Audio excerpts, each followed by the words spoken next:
오늘 아침 우리에게 주시는 하나님 말씀은 호세아 6장 1절로 11절까지 말씀입니다. 호세아 6장 1절로 11절까지 말씀을 봉독하겠습니다. 오라 우리가 여호와께로 돌아가자. 여호와께서 우리를 찢으셨으나 도로 낫게 하실 것이요 우리를 치셨으나 싸매어 주실 것임이라. 여호와께서 이틀 후에 우리를 살리시며 셋째 날에 우리를 일으키시리니 우리가 그의 앞에서 살리라. 그러므로 우리가 여호와를 알자. 힘써 여호와를 알자. 그의 나타나심은 새벽비같이 어김없나니 비와 같이 땅을 적시는 늦은 비와 같이 우리에게 임하시리라 하니라. 에브라임아 내가 내게 어떻게 하리야? 유다야 내가 내게 어떻게 하리야? 너희의 인애가 아침 구름이나 쉬 없어지는 이슬 같도다. 그러므로 내가 선지자들로 그들을 치고 내 입의 말로 그들을 죽였노니 내 심판은 비처럼 나오느니라. 나는 인애를 원하고 제사를 원하지 아니하며 번제보다 하나님을 아는 것을 원하노라. 그들은 아담처럼 언약을 어기고 거기에서 나를 반역하였느니라. 길르앗은 악을 행하는 자의 고울이라. 피 발자국으로 가득 찼도다. 강도떼가 사람을 기다림같이 제사장의 무리가 세겜길에서 살인하니 그들이 사악을 행하였느니라. 내가 이스라엘 집에서 가증한 일을 보았나니 거기서 에브라임은 음행하였고 이스라엘은 더럽혀졌느니라. 또한 유다여 내가 내 백성의 사로잡힘을 돌이킬 때에 내게도 추수할 일을 정하였느니라. 아멘. 자, 오늘 본문 6장 1절로 11절 말씀을 묵상하기 전에 우리가 어제 주일 아침에 우리가 살펴보았어야 할 호세아 5장의 이야기를 잠깐만 가장 중요한 몇 구절만 살펴보고 6장의 이야기를 우리가 생각하겠습니다. 자, 어제 호세아 5장의 말씀에서는 하나님께서 이제 4장서부터 14장까지 호세아서의 나머지 부분에서는 북이스라엘이 하나님 앞에서 어떻게 죄악된 그런 모습을 드러냈는가라고 하는 것들을 낱낱이 하나님의 선지자 호세아를 통해서 책망하며 그것들을 바로 잡으라고 하나님께 돌아오라고 하는 하나님의 말씀이 계속 이어지게 됩니다. 특별히 5장의 말씀에서는 그 1절과 2절의 말씀에 제사장들에 대한 영적인 지도자들에 대한 책망의 말씀들을 하십니다. 제사장들아 들으라 하면서 또 이스라엘 족속아 깨달으라. 왕족들아 귀를 기울여라. 너희에게 심판이 있나니. 바로 이 제사장들아 이를 들으라 라고 제사장의 이름을 먼저 언급하는 까닭은 뒤에서 이스라엘 족속들아 왕족들아 이렇게 얘기하지만 이스라엘 백성들도 그렇고 또 왕들도 마찬가지로 중요한 것은 영적 지도자가 바로 세워지면 이스라엘 백성들도 또 심지어 가장 중요한 그 지도자들인 왕과 왕의 가족들 그 친족들조차도 믿음 안에서 영적으로 세워지는 부분에 가장 첫 출발은 제사장들이기 때문에 제사장들아 이를 들으라 라고 하는 말부터 시작하면서 이스라엘 족속들아 왕족들아 귀를 기울여라. 너희들에게 하나님의 심판이 있다. 그리고 2절 하반절에 보면 내가 그들을 다 벌하노라 하시면서 하나님의 심판 가운데 그들이 벌을 받게 될 것에 대한 경고의 말씀을 말씀하십니다. 또 이어지는 3절 말씀에 보면 그 중간에 에브라임아 이제 내가 음행하였고 이스라엘이 더러워졌느니라. 여기서 계속되어지는 음행이라고 하는 말은 바로 이스라엘 백성들이 하나님 거역하고 우상 숭배에 빠져 있었기 때문에 우상 숭배를 통해서 그들이 악행이 더욱더 심해졌기 때문에 이런 것들로 인하여 너희들이 더러워졌다라고 말씀하는 것입니다. 자, 4절 말씀이 중요한데 그들의 행위가 그들로 자기 하나님에게로 돌아가지 못하게 하나니 이는 음란한 마음이 그 속에 있어 여호와를 알지 못하는 까닭이라. 하나님께로 돌아가지 못하는 까닭은 그들의 행위가 계속된 악순환을 만들어내면서 그들의 마음 가운데 우상 숭배에만 빠진 그 영적으로 음란한 마음 때문에 하나님 앞에서 그들이 길을 찾지 못하고 하나님께로 나아가지 못하여 하나님의 뜻을 알지 못함으로 그래서 그들이 이렇게 심판을 받을 수밖에 없다는 것입니다. 한편 5절 말씀에서 이스라엘의 교만이 그 얼굴에 드러났나니 그 죄악으로 말미암아 이스라엘과 에브라임이 넘어지고 유다도 그들과 함께 넘어지리라. 결국 이스라엘 백성들의 마음 가운데 가득한 그 우상숭배의 죄악들은 사실 따지고 보면 그 속에는 교만함 때문이다. 그래서 그 교만이 얼굴에 드러나며 그 죄악으로 말미암아 이스라엘과 에브라임이 넘어지게 될 거다. 에브라임이라고 하는 것은 여러 번 말씀드렸듯이 북이스라엘의 한 10개의 지파들 중에 으뜸 가는 지파로 주도적인 역할을 했기 때문에 북이스라엘을 말할 때 에브라임이라고 하는 표현을 사용하곤 합니다. 그러나 이렇게 북이스라엘뿐만 아니라 남유다도 그들과 함께 넘어지리라 라고 이렇게 말씀하시면서 남유다도 너희들 안심할 수가 없다. 북이스라엘이 이렇게 타락하여 하나님의 심판을 받게 되면 남유다 너희들에게도 하나님의 심판이 이어질 거라 라고 하는 경고의 말씀을 들려주십니다. 한편 6절 말씀에서 그들이 양떼와 소떼를 끌고 여호와를 찾으러 갈지라도 만나지 못할 것은 이미 그들에게서 떠나셨습니다. 사실은 이것이 가장 가슴 아픈 그런 말씀입니다. 하나님께 이스라엘 백성들이 아무리 양떼와 소떼들을 잔뜩 이끌고 즉 재물들을 아무리 많이 가지고 하나님께 나와 여호와를 찾는다 한들 만나지 못할 거다. 왜냐하면 하나님이 그들을 이미 떠나셨기 때문이다 라고 말씀합니다.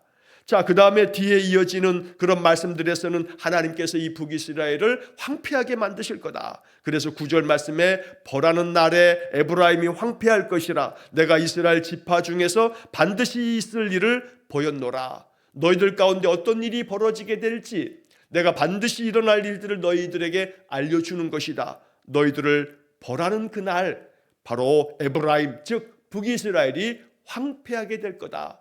바로 이것이 5장을 통해서 하나님께서 이스라엘에게 경고하고 있는 그런 말씀이 됩니다. 자, 이런 말씀에 이어서 이제 6장으로 넘어오게 되면 이제 선지자는 정말로 가슴 절절하게 이스라엘 백성들에게 촉구합니다. 이렇게 하나님의 심판의 말씀이 명백하니 하나님께로 돌아가야 한다라고 하는 그런 촉구를 오늘 이 6장에서 말씀합니다. 그래서 어찌 보면 호세아 전체의 말씀 가운데 많은 성경학자들은 6장을 호세아서의 가장 중요한 장이다 이렇게 이야기하기도 합니다. 그래서 우리는 호세아서에서 다른 것은 기억 못해도 이 호세아 6장의 말씀, 오늘 본문의 말씀만큼은 마음 가운데 깊이 되새기면서 이 말씀을 기억하면서 호세아의 말씀이 우리의 삶 속에 복음이 되어지도록 오늘 본문의 말씀을 주님의 음성으로 들을 수 있어야겠습니다. 자, 1절 말씀에 6장 1절을 보면 오라 우리가 여호와께로 돌아가자. 여호와께서 우리를 찢으셨으나 도로 낫게 하실 것이요 우리를 치셨으나 싸매어 주실 것입니다. 이게 하나님의 본심입니다. 하나님께서 우리를 찢으셨지만 도로 낫게 하실 거다. 하나님이 우리를 치셨지만 싸매어 주실 거다. 그러니 우리가 하나님께로 돌아가자라고 말씀합니다. 우리는 이 호세아 6장 1절을 통해서 선지자의 모든 메시지의 그 가장 중요한 핵심은 하나님께로 돌아오라고 촉구하는 말씀이 선지서들의 가장 중심된 주제입니다.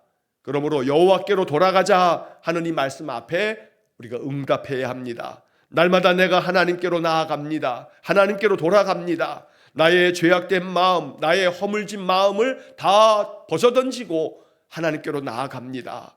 그렇게 하나님께로 나아가고 하나님과 더 친밀해질 때 하나님의 은혜가 우리의 삶에 더 가득 넘칠 줄로 믿습니다.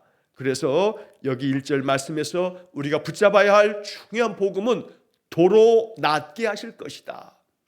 다시금 우리를 고치시겠다는 이 하나님의 약속, 그래서 싸매어 주실 것이다 라고 하는 이 말씀들이 우리의 삶에서도 더 풍성하게 경험되어지기를 주의 이름으로 간절히 축원합니다. 자, 2절 말씀은 굉장히 상징적 의미도 있습니다. 여호와께서 이틀 후에 우리를 살리시며 셋째 날에 우리를 일으키시리니 우리가 그의 앞에서 살리라. 자, 여기서 이틀 또 셋째 날 이렇게 이야기를 하고 있는데 이 이틀과 셋째 날에 대한 해석에 있어서 성경학자들은 여러 가지 견해를 이야기합니다. 자, 물론 이 이틀과 셋째 날이라고 하는 것은 얼마 지나지 않아서, 즉 이틀, 그 다음에 사흘, 바로 이 짧은 날 동안에, 그래서 내일이 되면 이틀이요, 그 다음이 되면 사흘, 셋째 날이 되는데 너희들의 그 상처와 아픔들을 도로 낫게 하시고 싸매어 주실 건데 얼마 지나지 않으면 하나님께서 이것을 다 고치시고 또 싸매셔서 살려주실 거다, 일으켜 주실 거다 라고 하는, 시간이 그렇게 길지 않을 거다 라고 하는 말씀으로 이렇게 이틀과 셋째 날을 해석하기도 합니다. 또 이것을 상징적인 의미로 해석할 때 이틀, 셋째 날이라고 말했을 때 여기 앞에 나오는 이틀이라고 하는 것은 출애굽을 통한 우리 민족의 구원, 이거를 이틀이라고 표현하기도 하고, 셋째 날은 장차 메시아를 통해서 궁극적으로 우리를 구원하실 그날, 그래서 이 이틀이라고 하는 것은 구약의 그 조상들의 역사 가운데 가장 중요한 그 해방의 날, 애굽에서 400년 종살이를 끝내고 우리를 가나안 땅으로 인도하셨던 하나님의 그 역사하심이 있었던 그날, 그래서 이 이틀을 출애굽의 은혜로 이야기하고, 셋째 날은 메시아가 장차 오셔서 우리를 온전하게 구원하실 메시아의 강림하심, 바로 그 셋째 날이다. 이렇게 유대인 랍비들은 오랫동안 그렇게 해석을 해왔습니다. 그러나 그러한 해석이 나중에 이제 교회 시대가 되어지면서 이제 교회의 사도들과 사도들의 제자들이라고 불려지는 교부들, 이러한 초대교회의 영적 지도자들은 바로 이 말씀에 이틀이라고 하는 것은 구약의 모든 시대에 하나님의 구약을 통해서 선지자들과 또 많은 제사장들과 족장들과 구약의 모든 역사 가운데 하나님이 그 구약 시대에도, 우리 조상들의 시대에도 우리를 살려내 주셨고, 이제 셋째 날 바로 예수 그리스도께서 십자가에 돌아가신 지 사흘 만에 다시금 부활하셔서 잠자는 자들의 첫 열매가 되셨듯이 셋째 날 우리를 일으키신다는 것은 예수님께서 사흘 만에 부활하신 것처럼 우리 믿음의 사람들도 그리스도와 함께 셋째 날 부활하신 주님처럼 우리도 부활의 영광을 얻게 될 것을 말씀하신 것이다, 그러한 예언의 말씀이다 라고 이렇게 초대교회 지도자들은 그렇게 해석을 했던 겁니다. 자, 어떠한 해석이 더 맞느냐 틀리느냐의 문제는 아닙니다. 성경이라고 하는 것은 그 말씀에 여러 가지 그런 의미들을 담고 있기 때문에, 그래서 우리는 그 말씀 속에서 하나님의 마음을 발견하고 하나님의 뜻을 깨달아 가는 것이 중요한 것입니다. 그래서 결국 중요한 것은 우리를 살리시며 우리를 일으키시겠다라고 하는 약속이 이 말씀에 담겨져 있는 가장 핵심적인 가르침이 됩니다. 언제나 하나님 앞에서 우리의 영이 살아나기를 축복합니다. 우리의 심령이 일으켜져서 주저앉지 말고 우리를 일으키시는 하나님의 능력의 손을 붙잡고 날마다 힘찬 믿음의 발걸음 될 수 있기를 간절히 축원합니다. 그래서 2절 하반절에서 우리가 그의 앞에서 살리라, 하나님 앞에서 사는 것이라고 말씀하는 겁니다. 그래서 우리는 여기 그의 앞에서라고 하는 이 한 단어 앞에 순종해야 합니다. 언제나 하나님 앞에 서야 합니다. 하나님 앞에서 우리가 사는 겁니다. 그래서 늘 나의 삶이 하나님 앞에 있도록, 하나님을 떠나지 않도록, 하나님을 등지지 않도록 내가 늘 하나님 앞에서 살겠습니다. 이것이 우리의 결정, 우리의 결단이 되기를 간절히 축원합니다. 자, 이어서 3절 말씀에 보면 우리를 이렇게 살리실 것이기 때문에 그러므로 우리가 여호와를 알자, 힘써 여호와를 알자. 그의 나타나심은 새벽빛같이 어김없나니 비와 같이 땅을 적시는 늦은 비와 같이 우리에게 임하시리라 하니라. 하나님의 말씀이 언제나 여호와께서 우리를 일으키시려면 우리가 하나님을 알고 하나님을 따르고 하나님 섬기는 믿음의 백성이 될 때 하나님이 우리를 일으키실 거다. 우상숭배에 빠져서 음란한 백성이 되면 하나님의 그 심판을 피할 길이 없다. 이렇게 5장에서 이야기를 쭉 했는데 이제 6장의 말씀에서 그렇기 때문에 하나님이 우리를 일으키시도록 우리가 여호와를 알자, 힘써 여호와를 알자. 여기서 알자라고 하는 것은 단순히 지적인 그런 활동을 통해서 지식으로 아는 것을 말하지 않습니다. 앞서도 몇 차례 말씀드린 것처럼 이 여호와를 아는 것, 여호와를 아는 지식, 바로 이 안다는 것은 우리의 전인격을 통해서 내가 체험함으로써, 내가 경험함을 통해서 아는 것을 이야기하는 것입니다. 그래서 여호와를 경험하자, 여호와의 살아계심을 우리가 체험하자라고 이렇게 이해할 수 있겠다는 겁니다. 그렇게 여호와를 힘써 알기 위해서 하나님께로 나아가고 하나님 말씀대로 준행하며 살다 보면 그의 나타나심이 새벽빛같이 어김없이 나타나신다. 아침마다 태양이 떠오르듯이 그의 하나님의 나타나심이 이렇게 새벽빛같이 어김없이 우리의 삶 속에 늘 임하게 될 거다. 비와 같이 땅을 적시는 늦은 비와 같이 우리에게 임하실 거다. 비가 내림으로써 이른 비와 늦은 비가 내려지면서 그 땅이 비옥해지고 많은 그런 열매들이 맺혀지는 것처럼 하나님의 나타나심이 그와 같을 거다. 그래서 우리를 더욱더 풍성하게 만드시고 우리의 모든 산업을 일으키시고 나의 영적인 삶에 은혜를 채워주시는 역사하심이 나타나게 될 거다. 우리에게 임하시리라. 오늘 이 하나님의 임재하심을 마음에 고대하고 또 기도하면서 우리의 삶을 살아가야겠습니다.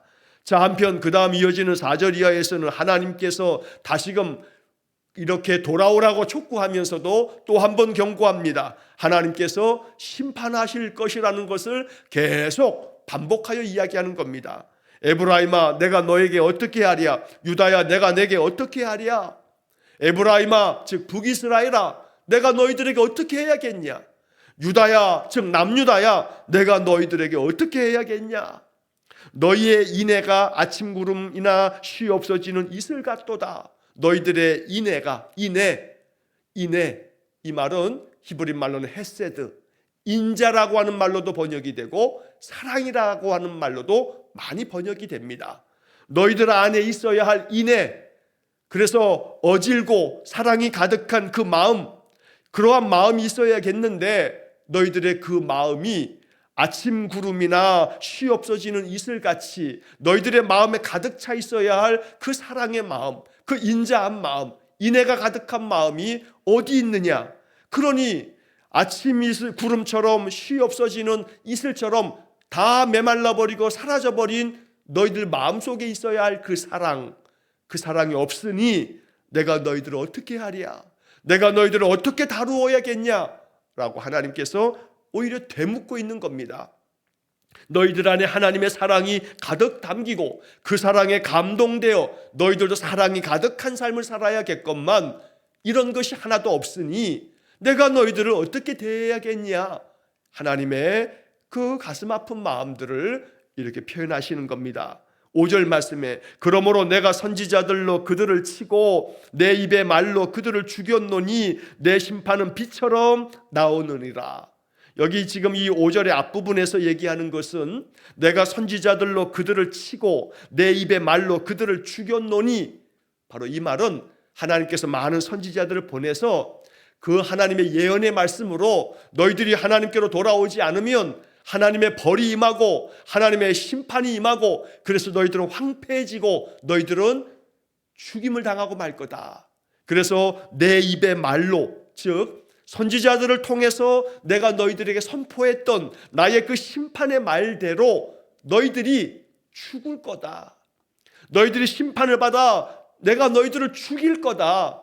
내가 너희들을 반드시 심판할 거다 라고 이렇게 얘기하는 겁니다. 하나님의 심판이 반드시 있을 것이라고 하는 그러한 경고의 말씀입니다. 내 심판은 비처럼 나오느니라. 아침 해가 떠오르는 것처럼 나의 심판도 어김없이 명백하게 임할 것이다 라고 이렇게 말씀하는 겁니다.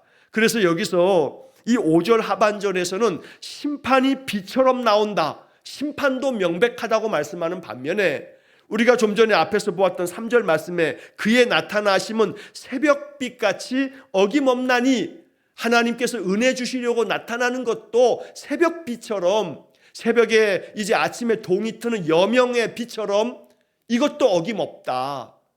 심판도 분명할 것이고 하나님이 은혜를 베푸시는 그 새벽빛도 어김없이 나타날 거다 말씀하시는 겁니다. 그러니 이 둘 사이에서 너희들은 무엇을 선택해야겠냐? 이것이 선지자들의 메시지였던 겁니다. 언제나 하나님께서는 늘 하나님 주시는 생명을 선택하라고 말씀하시는 겁니다. 생명과 사망, 복과 화가 너희들 앞에 있으니 너희 택할 바를 너희들이 택하라. 하나님은 신명기를 통해서, 여호수아를 통해서 계속 이러한 말씀을 들려주시는 것입니다. 어김없이 우리 가운데 오시는 하나님이 은혜가 가득한 하나님으로, 심판의 하나님이 아닌 은혜가 넘쳐서 나의 삶을 살려내시는 그 하나님의 은혜가 우리 안에 충만하도록 언제나 하나님을 찾고 하나님께 나아가는 복된 삶이 되시기를 간절히 축원합니다. 자, 그래서 6절 말씀에 호세아서에서 대단히 중요한 말씀 중에 하나인 6절의 말씀, 나는 인애를 원하고 제사를 원하지 아니하며 번제보다 하나님을 아는 것을 원하노라. 하나님이 뭘 원하시는지를 말씀하십니다. 나는 너희들이 인애가 가득한 사람이 되기를 원한다. 너희들의 마음 가운데 하나님의 그 헤세드, 하나님의 그 사랑 가득함이 너희 안에 있기를 원한다. 오히려 제사는 지낸다 하면서 양떼와 소떼들을 아무리 많이 가지고 와서 제사를 지낸다 한들 5장에서 보았던 말씀처럼 양떼와 소떼를 끌고 여호와를 찾으러 갈지라도 만나지 못할 것은 이미 그들에게서 떠났음이니라. 5장 6절에서 우리가 보는 말씀처럼 아무리 제사를 드려봐라, 내가 너희들을 떠나버리고 나면 그 제사는 아무 소용없다. 내가 원하는 바는 너희들이 온갖 재물을 가지고 와서 드리는 제사가 아니고 너희들 안에 하나님의 말씀대로 준행함으로 인애가 가득한 삶을 사는 것, 용서할 줄 알고 또 내 것을 내려놓을 줄 알고 섬기는 마음으로 사랑을 베풀 줄 알고 실천적인 말씀에 대한 순종이 바로 인애인 것입니다. 이것을 하나님께서 원하신다고 말씀합니다. 이걸 재차 반복하기 위해서 번제보다 하나님을 아는 것을 원하노라. 아무리 하나님 앞에 번제를 드리는 것보다 하나님이 원하는 것은 하나님을 아는 것, 하나님의 마음을 알고 하나님의 뜻을 알고 하나님의 명하신 그 말씀들을 알고 그 아는 대로 순종하는 것, 하나님께서는 바로 이것을 우리에게 원하고 계시는 겁니다. 예수님께서는 요한복음 17장에서 최후의 만찬 자리에서 주님의 그 모든 제자들과의 마지막 만찬을 하시고 난 후에 요한복음 17장에서는 그 제자들과 함께 마지막 기도를 올리십니다. 그 마지막 기도가 끝나면 예수님은 제자들과 함께 겟세마네로 가십니다. 그리고 제자들과 공식적인 자리에서의 마지막 기도가 요한복음 17장입니다. 그런데 그 요한복음 17장에서 주님은 뭐라 말씀하시냐면 영생은 유일하신 참 하나님과 그의 아들 그리스도 예수 그리스도를 아는 것이다 라고 이야기합니다. 이처럼 하나님을 아는 것이 중요합니다. 호세아 선지자는 여호와를 알라, 힘써 여호와를 알라, 하나님을 아는 것을 하나님이 원하신다 라고 이렇게 반복하여 말씀하시는 겁니다. 이것이 우리에게 복이 되기 때문입니다. 하나님을 알면 하나님의 마음에 순종하여 살 것이기 때문에 그것이 바로 생명의 길이고 은혜의 길인 것입니다. 언제나 여호와를 아는 삶을 위해 더욱더 말씀 속에 거하고 또 예배 안에서 하나님 만나는 그런 은혜가 있어서 그 말씀 안에서 하루의 삶을 늘 주님 마음 가지고 살아가는 복된 성도의 삶이 되기를 축복합니다. 자, 이어지는 7절, 8절, 9절 말씀에서 제사장들의 악행에 대해서 고발하는 말씀들이 나오는데, 자, 7절에 그들은 아담처럼 언약을 어기고 거기에서 나를 반역하였느니라. 길르앗은 악을 행하는 자의 고울이라. 피 발자국으로 가득 찼도다. 강도떼가 사람을 기다림같이 제사장의 무리가 세겜길에서 살인하니 그들이 사악을 행하였느니라. 자, 여기 해석에 있어서 좀 주의가 필요한 부분 중에 하나가 이 7절에 아담처럼 언약을 어기고 라고 하는 말씀에 대해서 아담처럼이라고 하는 이 아담이 뭐냐라고 하는 것에 대한 여러 해석이 있습니다. 여러분 그 매일 성경 책을 가지고 계신 분들은 그 본문 밑에 보시면 조그만 글씨로 해석이 담겨져 있는데 그 해석 중에 아담처럼이라고 하는 이 말은 뒤에 나오는 거기에서라고 하는 문맥과 이어지려면 이 아담에서라고 해석하는 게 좋겠다 이렇게 제시가 되어 있습니다. 그래서 이 아담이라고 하는 것은 바로 장소를 그렇게 이야기하는 것이어서 요단 강변에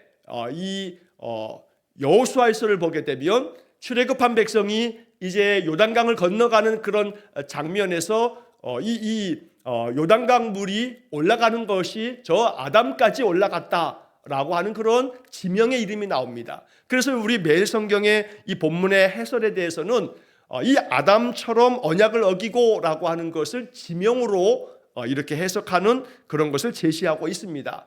그러나 이런 해석도 있습니다, 물론. 그러나 사실은 이러한 해석을 받아들이는 것은 사실 이 히브리어 원문에 대한 이해보다는 문맥상으로 그렇게 해석했기 때문에 이렇게 이야기하는 분들도 있습니다. 그러나 매일 성경이 제시하고 있는 이런 해석보다도 사실은 그냥 아담으로 이해하는 것이 더 적합합니다. 왜냐하면 뒤에 나오는 처럼이라고 하는 말 때문에 그렇습니다. 히브리어 원문에 보면 아담처럼이라고 할 때 그 처럼이라고 해석되어진 부분이 히브리어 전치사 키라고 하는 단어가 있는데 그 전치사가 붙어 있는 겁니다. 그런데 매일 성경의 본문의 그 해설처럼 아담에서라고 하는 지명으로 해석하게 되면 어디에서라고 하는 이 말은 전치사 라메드라고 하는 그런 단어가 붙어 있어야 되는데 전치사가 다른 전치사가 붙어 있는 겁니다. 그렇기 때문에 히브리어 원문에 적혀 있는 그 전치사 단어대로 아담처럼 이렇게 번역하는 것이 원문에 대한 더 적합한 번역이 되는 겁니다. 그래서 매일 성경에 그 밑에 나와 있는 그 7절에 대한 그 해설에 지명으로 이렇게 이해하고 있는 학자들도 덜어 있지만 그게 대세는 아닙니다. 그래서 여기는 그냥 그 히브리어 원문 그대로 해석하는 것이 적합하여 그들은 아담처럼 언약을 어기고, 즉 너희들이 이 선악을 알게 하는 나무를 먹으면 죽는다 하나님 말씀하셨지만 그 말씀을 어긴 아담처럼 하나님의 말씀을 어겼다라고 이렇게 해석하는 것이 더 적합하게 우리가 해석하는 것이 됩니다. 또 거기에서 나를 반역하였느니라 라고 하는 것은 아담처럼 언약을 어겼고 거기에서라고 하는 말을 그 에덴 동산에서 하나님이 축복한 그 땅에서 그들이 나를 반역했다라는 그런 문맥으로 우리가 해석할 수도 있다는 것입니다. 또한 그 다음 이어지는 8절과 9절 말씀에서 길르앗과 세겜이라고 하는 지명이 나옵니다. 길르앗은 악을 행하는 자의 고울이라 피 발자국으로 가득 찼도다. 사실 이 길르앗이라고 하는 것은 요단강 동쪽에 있는 땅의 지명인데 이 길르앗 땅에는 길르앗이라고 하는 성읍이 있고 그 성읍에는 도피성이 있었습니다. 하나님께서는 출애굽한 이스라엘 백성들에게 부지 중에 사람을 죽인 사람들이 억울하게 또한 복수를 당하지 않도록 도피성에 피해 있으면 그들의 생명을 보존하게 되어 있습니다. 그 도피성 중에 북이스라엘에 속해 있었던 대표적인 도피성이 요단강 동쪽에는 길르앗이고 요단강 서쪽에는 세겜입니다. 그래서 이 도피성으로 도피한 자들을 하나님께서 보호하신다고 약속하셨는데 도피성에 피하여 있는 사람조차도 제사장들이 끌어다내서 그들을 억울하게 복수하도록 내버려 두면서 그 복수한 사람들로부터 돈을 챙겨가는 제사장들의 악행에 대하여 고발하고 있는 이야기가 바로 이 8절과 9절 말씀입니다. 그래서 도피성은 안전한 곳이 되어야 하건만 이 길르앗이 도피성으로서 안전한 곳이 되어야 하는데 악을 행하는 동네가 됐다. 그러다 보니 거기에 피 발자국이 가득하다. 복수하려고 하는 자들이 도피성에 있는 사람들은 죽일 수 없건만 제사장들이 그들을 내주다 보니 결국 피 발자국으로 가득한 복수의 땅이 되어버렸다라고 하는 그런 말씀입니다. 또 9절 말씀도 강도떼가 사람을 기다림같이 제사장의 무리가 세겜길에서 살인하니 그들이 사악을 행하였느니라. 즉 여기 나오는 7절, 8절, 9절은 제사장들이 악하게도 도피성에 피하여 있는 백성들을 보호해야 하는데 하나님의 명령을 어기고 제사장들이 악행을 저지르면서 마치 강도떼처럼 강도떼가 사람을 기다리는 것처럼 그렇게 도피성에 피하여 오는 사람들을 보호해 주지 아니하고 오히려 그 사람들을 복수하겠다고 달려드는 사람들에게 그런 사람들을 내줌으로 말미암아 이 세겜 땅에서 살인이 벌어지도록 내버려둔 책임이 제사장들에게 있다. 영적 지도자들 때문에 그렇게 북이스라엘이 망하게 되는 것이라고 영적 지도자들인 제사장들을 책망하는 말씀이 바로 오늘 이 8절과 9절의 말씀입니다. 마지막 10절과 11절에서 내가 이스라엘 집에서 가증한 일을 보았나니 거기서 에브라임은 음행하였고 이스라엘은 더럽혀졌느니라. 이스라엘 집에서 가증한 일을 보았다. 이스라엘 백성들이 얼마나 하나님 앞에서 악을 행하고 있는지 내가 똑똑히 보고 있다. 거기서 너희들이 음행하여 우상을 섬기는 일에 빠졌고 너희들의 삶이 다 무너져 내려서 거룩한 백성이 되어야 할 너희들이 더러운 백성이 되어버렸다 하고 하나님께서 다시 한번 안타까운 마음을 전하시면서 마지막 11절 또한 유다여 내가 내 백성의 사로잡힘을 돌이킬 때에 내게도 추수할 일을 정하였느니라. 내가 내 백성의 사로잡힘에서 돌이킬 때에 다시금 너희들을 회복시킬 때에 유다여 남유다 사람들이여 너희들에게서 추수할 일을 정하였다. 너희들 가운데서 남은 자들을 내가 정하고 너희들을 회복시키고 구원하실 날이 있을 것이다. 그러니 북이스라엘을 바라보면서 너희들은 경계로 삼고 북이스라엘아 너희도 역시 깨달으라 라고 하는 말씀으로 남유다와 북이스라엘에게 대해서 마지막 11절에서 이렇게 하나님이 사로잡힌 바에서 돌이킬 날도 있을 건데 그런 하나님을 기억하면서 항상 하나님께로 돌아오라 라고 하는 그런 촉구의 말씀이 오늘 본문의 말씀들입니다. 이 말씀들을 마음 가운데 깊이 새기면서 여호와께로 돌아가자, 힘써 여호와를 알자, 하나님이 우리를 도로 낫게 하실 것이고 싸매어 주실 것이다. 이런 말씀들이 우리 마음 가운데 깊이 기억되는 하나님의 음성이 되기를 주의 이름으로 간절히 축원합니다. 기도하겠습니다.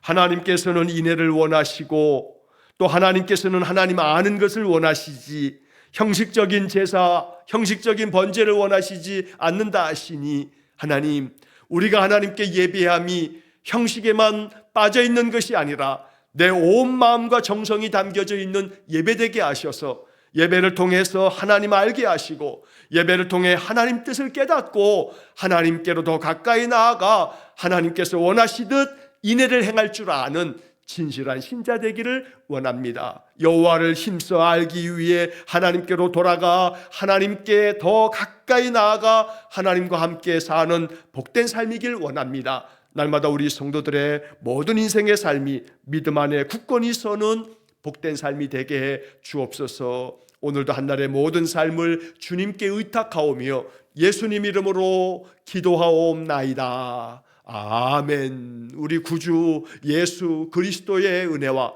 하나님 아버지의 극진하신 사랑과 성령의 교통하심이 언제나 여호와를 힘써 알기 위해 항상 하나님께로 돌아가 하나님 말씀대로 준행하며 살기를 결단하고 기도하는 머리 숙인 귀한 성도들 위해와 저들 가정과 온 가족들 위해 영원토록 함께 하시길 축원하옵나이다. 아멘.